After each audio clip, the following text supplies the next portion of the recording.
Thank you very, very much, Reverend Forsyth.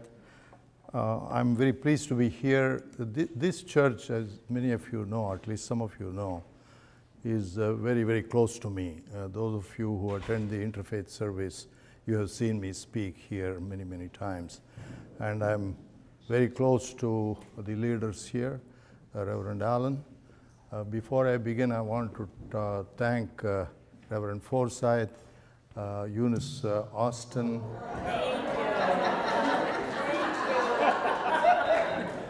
It requires somebody to turn these things on. And Pat Carlson and other members who are part of the Enrichment Program Committee.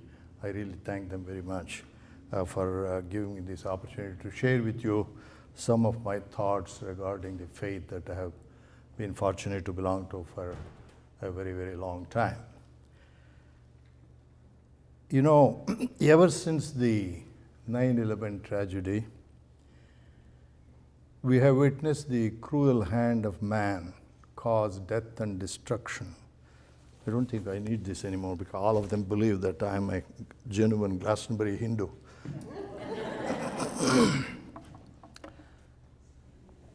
Cruel hand of man that has caused death and destruction in several regions across our country and abroad, from the Middle East to Europe to Mumbai to Myanmar.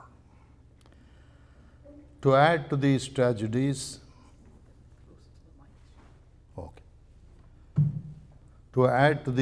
tragedies, we most recently suffered and continue to suffer the fury of Mother Nature in the form of wind, water, fire, and earthquake damages in Texas, Florida, Mexico, the Caribbean, Los Angeles, Anaheim.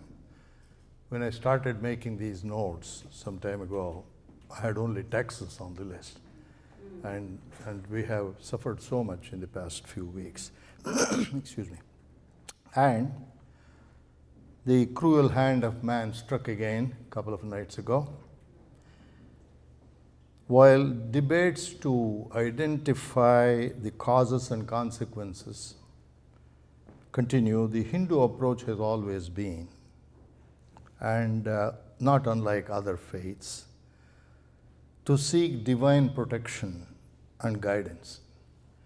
In so doing, ancient Hindu spiritual leaders developed what you might call as a series of guidelines for human behavior and defined boundaries within which one can lead a life which is enjoyable, peaceful, productive, and meaningful. The resulting set of wisdoms is what I wish to share with you tonight. These Hindu wisdoms constitute a value system, some of which are universal values that have the potential to bring us together as a family, a world family. The authoritative basis, authoritative basis for these wisdoms is rooted in several ancient Hindu scriptures, all of them in Sanskrit, of course. These are the 4 Vedas: Rig Veda, Yajur Veda, Atharva Veda, and Sama Veda. Those are the 4 Vedas. The major Upanishads. There are 108 Upanishads, out of which 12 are very prominent because many great saints have written commentaries on those over the centuries. So there are 108, but 12 are the major. The 2 major epics, the Ramayana and the Mahabharata. And you can see the theme of the Mahabharata in this illustration. And the Puranas. These are ancient storybooks. They are called by some of our saints as magnifying glasses for the Vedas, Vedas are very complicated. So to illustrate a particular point made in the Vedas, you go to Puranas, and through a variety of stories, they convey the difficult principle that we would not otherwise have been able to absorb.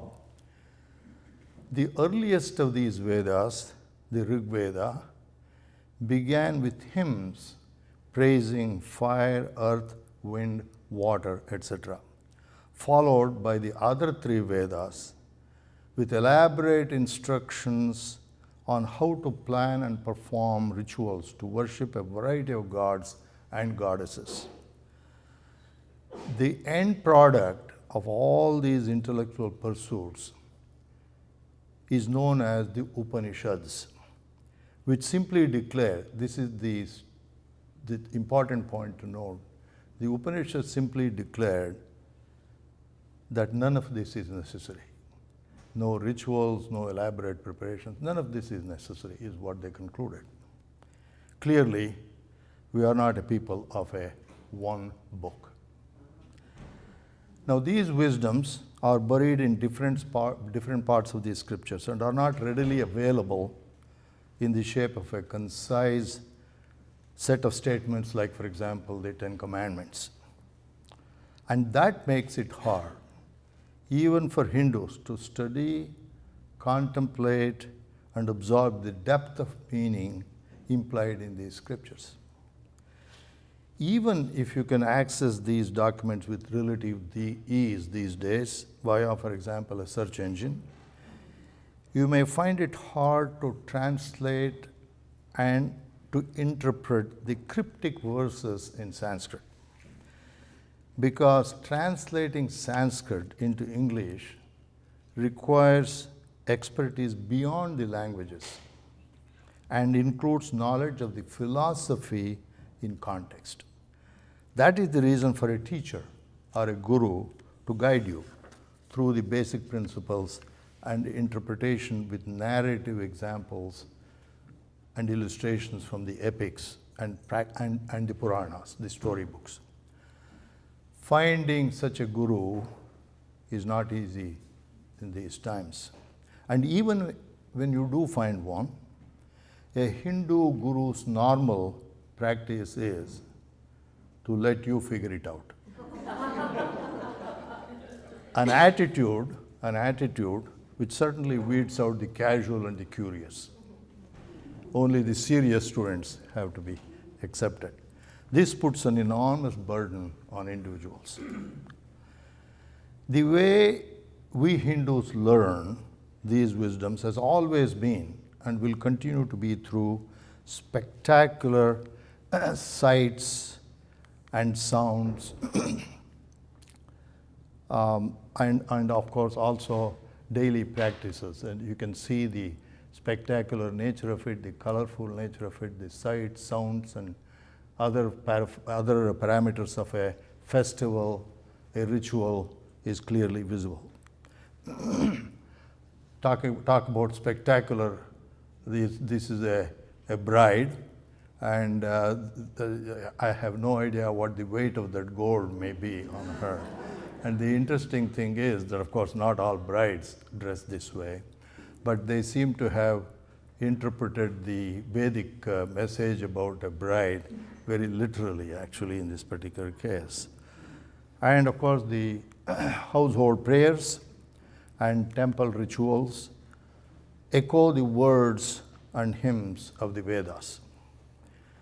Endless festivals will fill a Hindu calendar, celebrating phases of the moon and other astral events, divine births, and events from stories told in the Puranas illustrating ancient victories over evil. And Hindus are big on storytelling. Thousands of stories, intriguing, exciting, humorous, paradoxical, and enjoyable, learned on the laps of grandparents or in front of a temple. This is a way of indirectly learning implied subtleties, which then become ingrained in our thinking. That is how I grew up. Just yards away from where I lived in my village, occasionally a storyteller would come to town and we would all assemble in the evening, and they were so good. Of course, you're talking about years ago, and I still feel they were very, very good. And the interesting thing is the storyteller would get up and ask, what would you like to hear? So the audience may say, oh, I would like to hear about the wedding of Rama with Sita, or I would like to hear about the battle of Kurukshetra. I would like to hear about the shaming of Draupadi.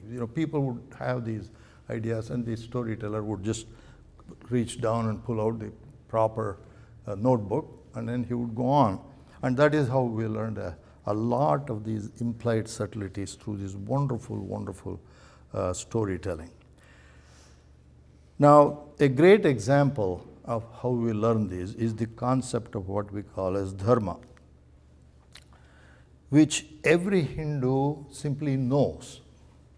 Even if he or she is a person who cleans your house or cooks your food and who may or may not be literate, but a Hindu knows what dharma is.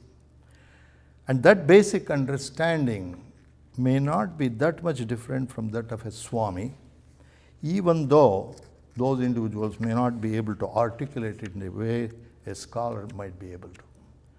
More about this concept a little later. My goal tonight is to present these concepts in as simple a manner as possible to help you understand and appreciate the basics, and hopefully create a thirst in you to study further this most intriguing view of life through the lens of the world's oldest religion, Hinduism. This is the wheel of Dharma in the emblem of the Indian flag and Indian emblem of the government. And these are the wisdoms I want to talk about. And since most of you can read Sanskrit, I don't need to try. I just put it in so that you would see the language and its beauty. I'll be using some of these just so my own juices will flow properly so that I can present to you the concepts much more clearly. So let me go to the English part of it. Ekameva advitiyam. There is but one without a second. Ekam sat vipraha bahuda vadanti, which means truth is one, but the wise express that truth in different ways. Ano bhadraha kritavo yantu vishvataha.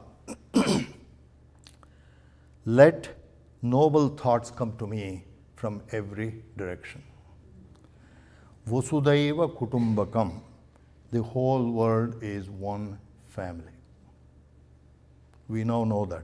Having experienced what we have experienced in this country for the past 10 years, we know that to be the case. We have learned it.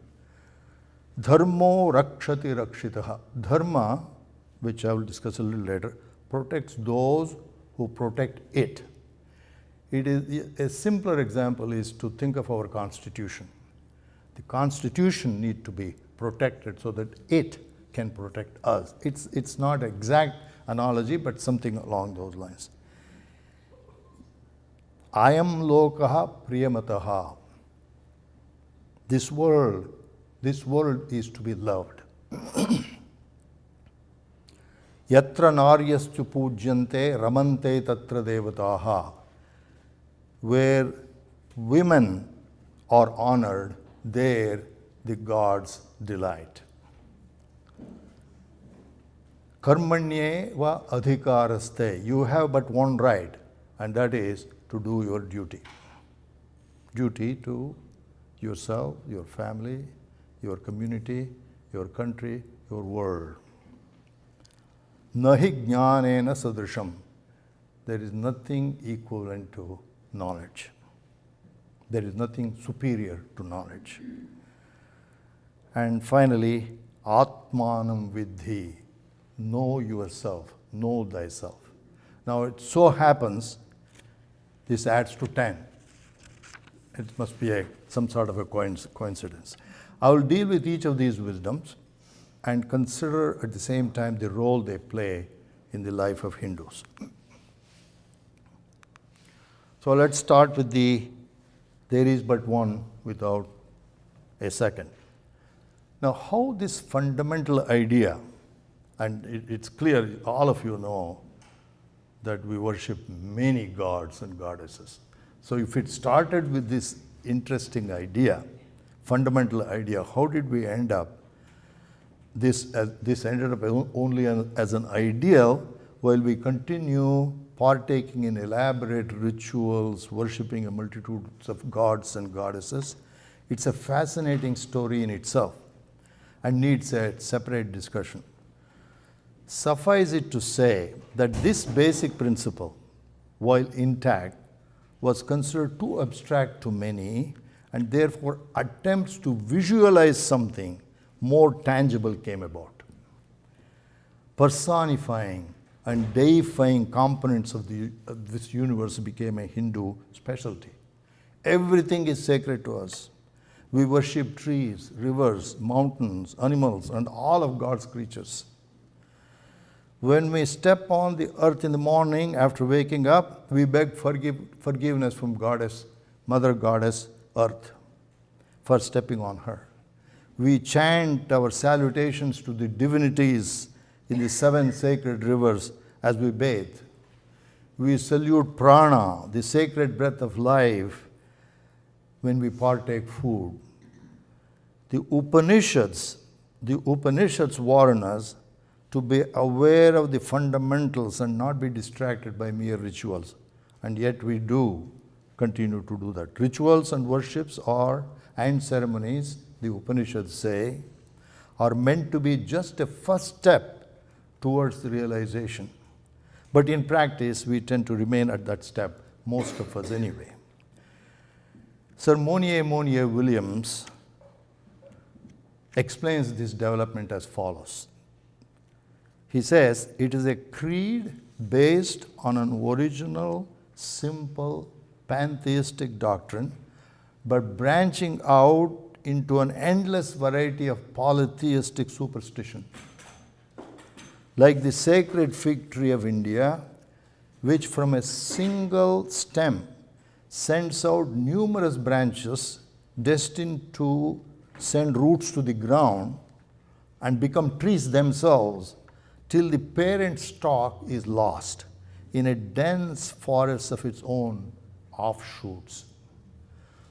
So has this pantheistic creed rooted itself firmly in the Hindu mind and spread its ramifications so luxuriantly that the simplicity of its root dogma is lost in an exuberant outgrowth of monstrous mythology.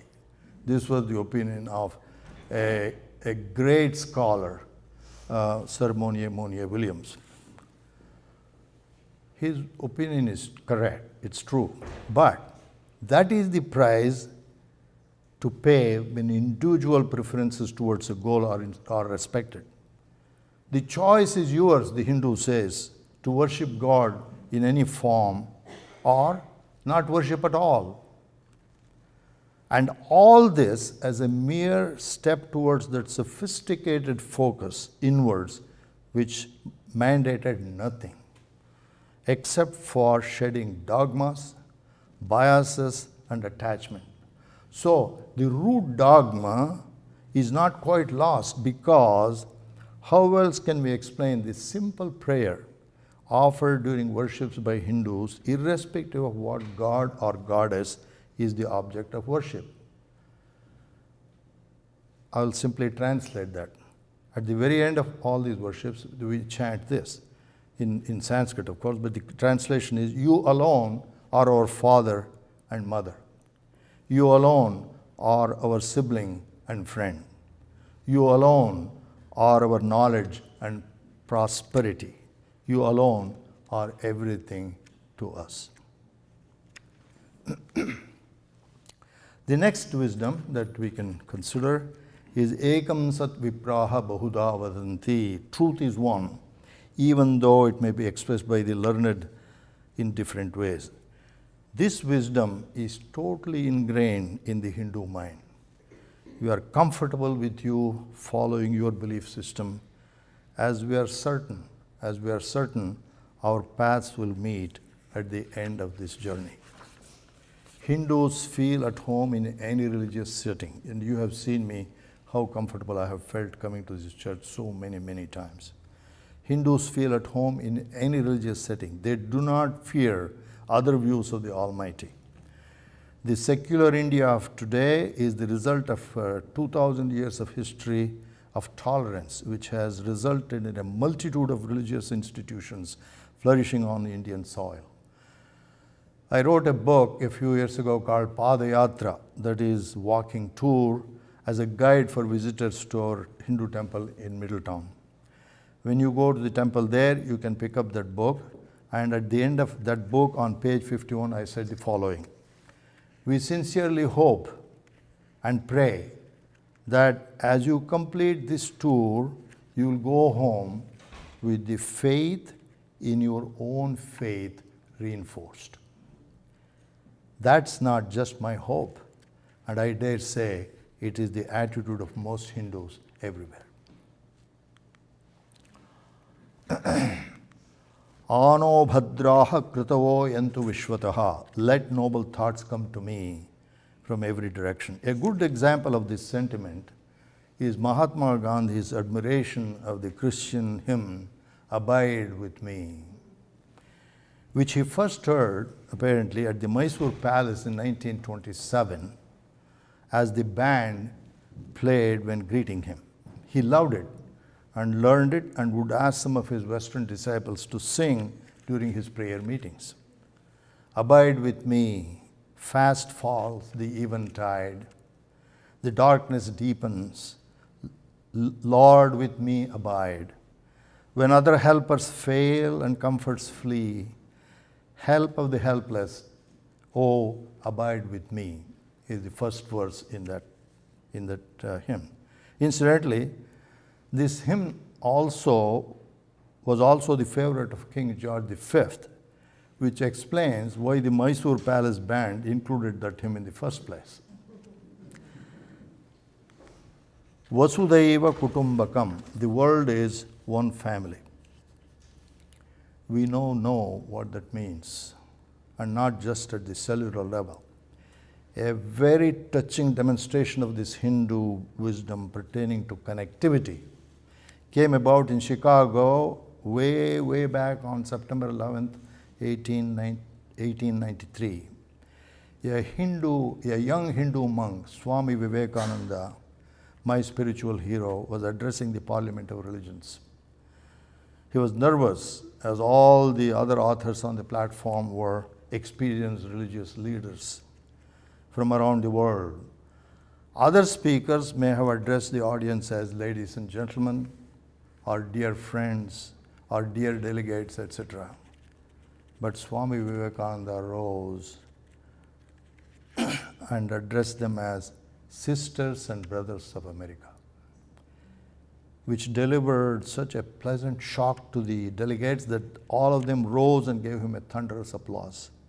This great Hindu saint, in one phrase, in one sacred moment, unleashed the very core of Hindu belief, Vasudhaiva Kutumbakam, the whole world is a family. What are the practical, lasting effects of Vivekananda's visit to America in 1893? Huge and everlasting. I'll give you a simple example. The Hindu temple movement alone in the United States. Less than a century later, Hindus in America began to plan, organize, and build Hindu shrines, beginning with the Ganesha temple at Queens, New York. Today, there are close to 1,000 of them scattered throughout the country, with more than 1 or 2 temples in each state. In addition, the popularity of yoga, the many ashrams providing guidance to hundreds of thousands of Americans are currently evident. Dharmo rakshati rakshitaha. The most central and core concept in Hindu philosophy is dharma. As I said before, every Hindu knows what that means. And in fact, you can almost use it as a test of being a Hindu. All other principles and values flow from this beautiful fountain of dharma. The word dharma is formed from the root, Sanskrit root dhr, that literally means to hold, to sustain and maintain a thing in its being. There is no accurate translation of the word into English, but we may have a glimpse of that concept and its vast scope by translating dharma as right action, right conduct, virtue, moral law, etc. Every form of life, every group of people has its dharma, which is the law of its being. Dharma or virtue is conformity with the truth of things. Adharma or vice is opposition to it. Hindu ancestors mandated that we follow dharmic values. With no hesitation, they declared, Dharmena hinaha pashubhis samanaha. The one devoid of dharma is an animal. So they were very, very clear about it. The popular Hindu dictum, dharma protects those who protect it, has two implications in its statement. The first one is easier to understand, dharmo rakshati, meaning that dharma offers protection. If we choose to live guided by the principles of dharma, then we are assured of its protection. This understanding is ingrained in Hindus' mind from childhood as we grow up. How convenient it would have been if the phrase simply contained the first part, dharmo rakshati, dharma protects. It would be a simple statement analogous to saying parents love children. Then it would be a clear one-way street.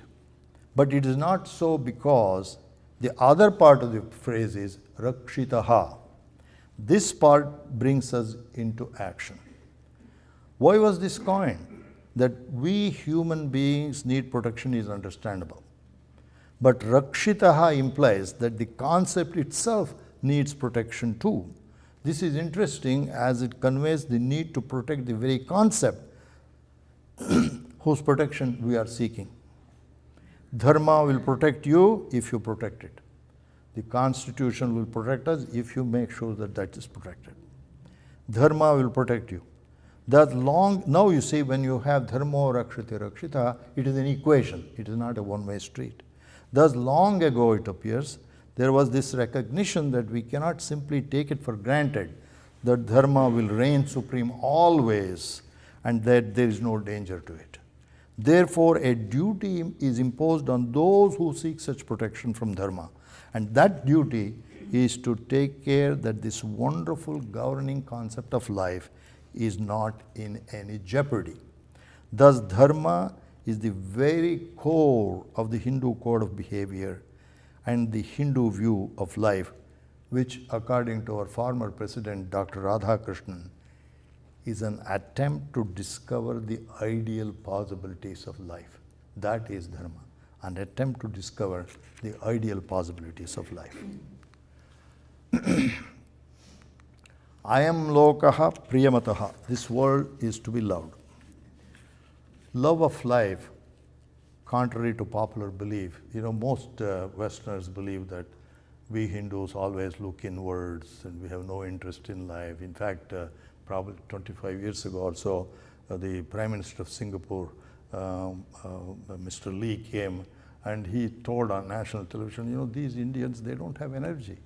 They are low energy people. What can you expect?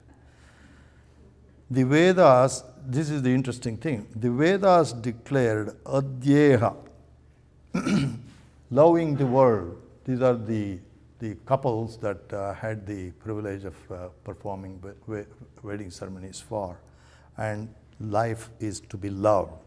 The Vedas declared that adyeha, here and now.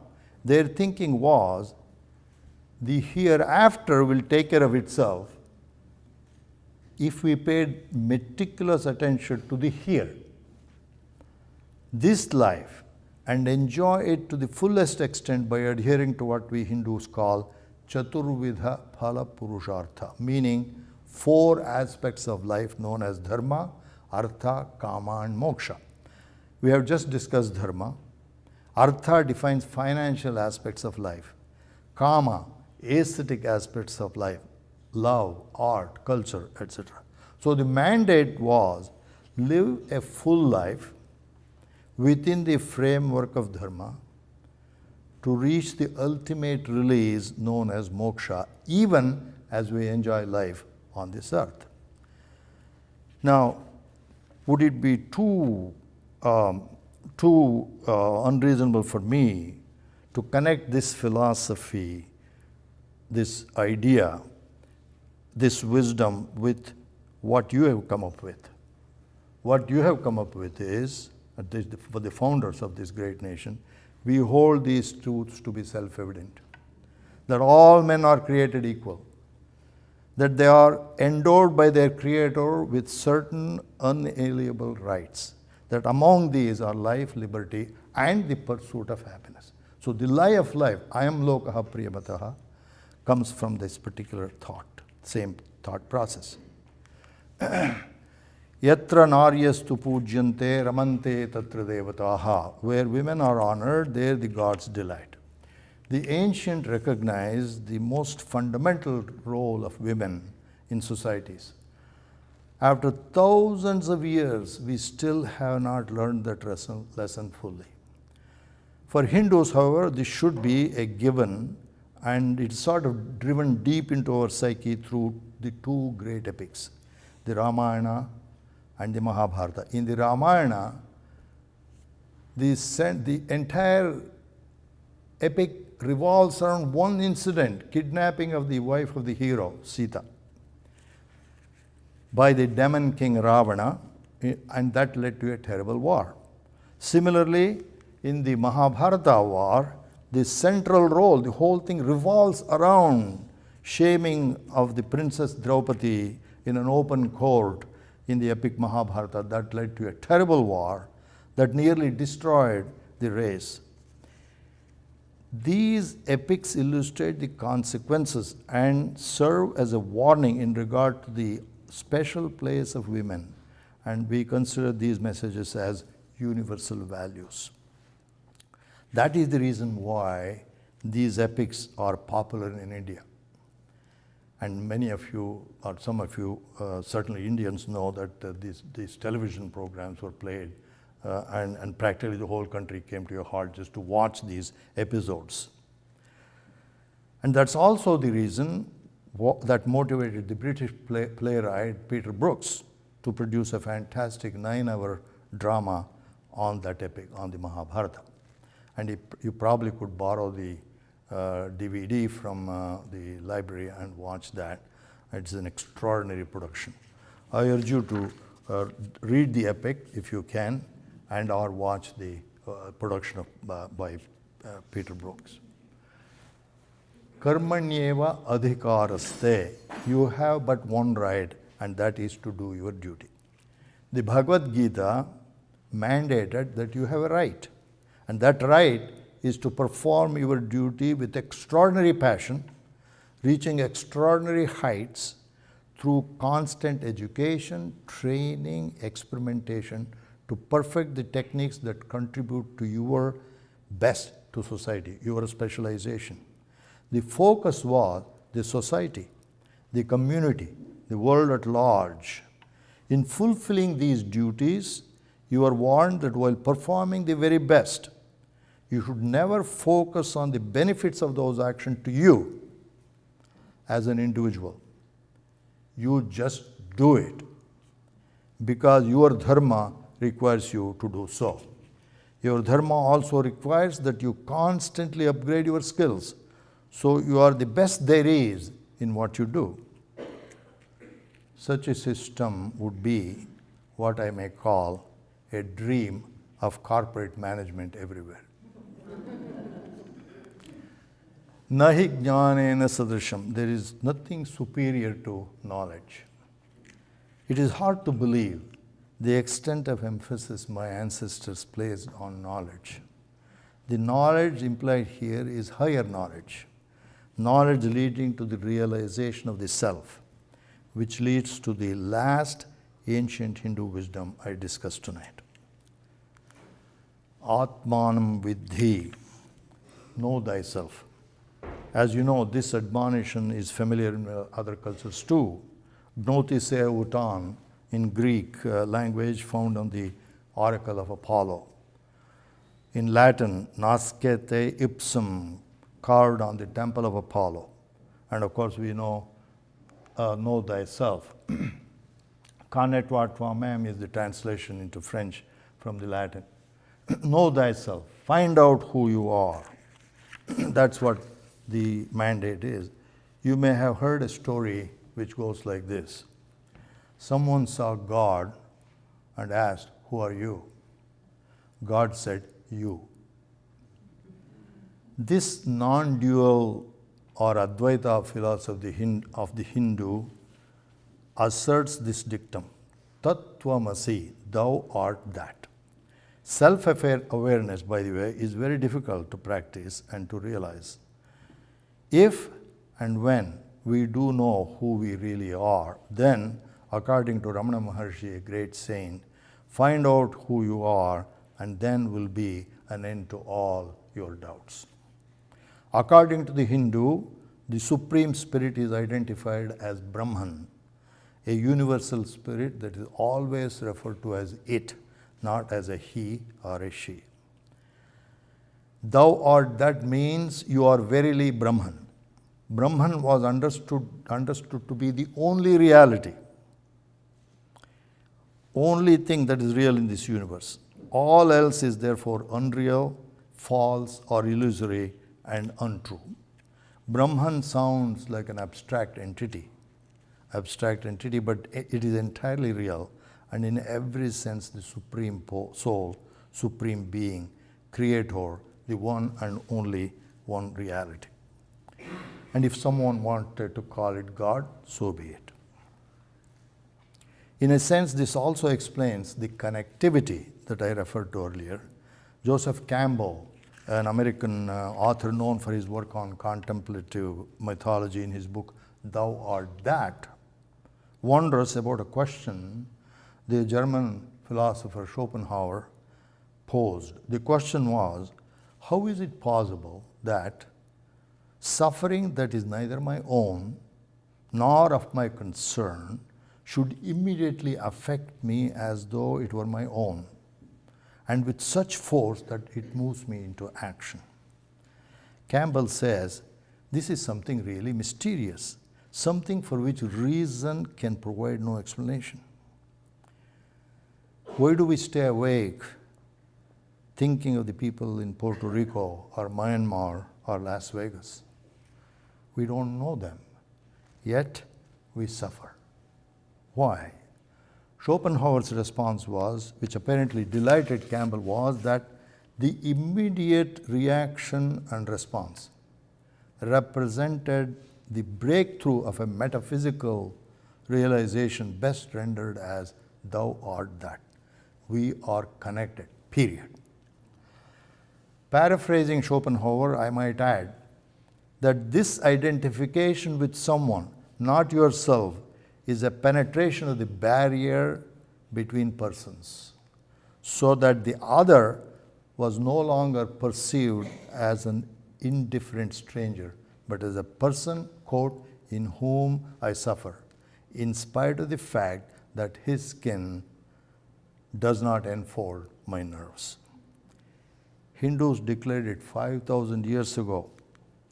I am bandhuhu, I am neti, laghu chetasam, udara charitanantu vasudaiva kutumbakam. This is my relative, and that is a stranger, is what small-minded persons think. But for the magnanimous, the whole world is a family.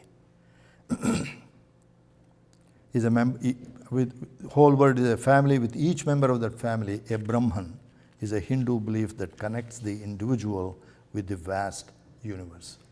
Therefore, when I see you as audience, I notice you do not look alike, of course. You do not all look alike, of course.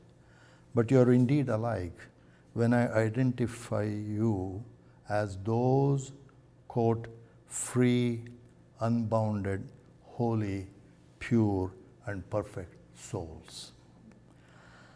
I opened this discussion referring to Hindus who began worshipping a variety of gods and goddesses based on the Vedas, and ended with the Upanishads concluding that none of this is necessary to achieve the Hindu's ultimate goal of moksha or salvation. To illustrate that, let me cite a parable I made up and wrote in my book on Hinduism for Dummies. This is the parable. You are climbing some rock-cut steps to an ancient temple. You are climbing some rock-cut steps to a temple on a hill. But this temple has no deity. It's not to a deity. It has no priest. It has no bells to ring. And you do not bring any offerings beyond yourself, body and spirit. As you climb, at each step, one after another, you discard a dogma. You reject ritualistic approaches. You sweat through the futility of pride and vanity and settle for humility. You seek satisfaction beyond pleasures of the senses, something deeper. As you climb higher and higher, you recognize that ignorance of your real nature is the source of all problems. So your goal is to destroy ignorance. Another step up, and you realize that you do not need to abandon anything at all, but simply remain detached. As the ancient Hindus said, real knowledge and infinite joy are yours. And they didn't mince words. And with the next step, you realize that simply believing is not enough. You must experience it. You must experience it yourself.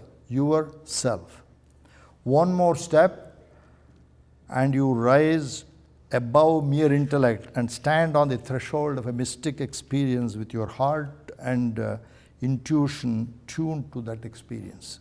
Experience and only experience counts here on this hill. The Sanctum Sanctorum, the holiest of holy places, at this temple contains bliss. Yes, bliss. That is what the ancient Hindus considered worth living or dying for. Bliss is your birthright, proclaims the Upanishads. Your interest is nothing but spiritual illumination. You have entered the temple of the Upanishads. You have reached the source of joy. Now you can begin your earnest inquiry into the ultimate truth. Before I conclude, let me share with you an extraordinary and very practical wisdom that occurs in an episode in the second epic, the Mahabharata, in which the hero, Prince Yudhishthira, was asked a question. Ko modate, who is happy? That was the question. Now, by the way, this was a high-stakes question and answer session. That book, Yaksha Prashna, has the entire set of riddles, some 123 riddles. So I picked this up. This was a high-stakes question and answer session because his brother's lives were at stake. So correct answer will restore them to life. So that was the thing at stake at this point. The details are in my book, Yaksha Prashna. And the question was, who is happy? And this was his answer. That person who is free of debt, not in constant travel, and who eats a frugal, satisfying hot meal in his own home every evening, that person is happy. Simple enough. Swami Tyagananda, who is a chaplain at Harvard, wrote a book called Karma Yoga, Walk the Walk. He said, it's in fact simple to be happy, but it is difficult to be simple. Isn't that the truth? Thank you very, very much.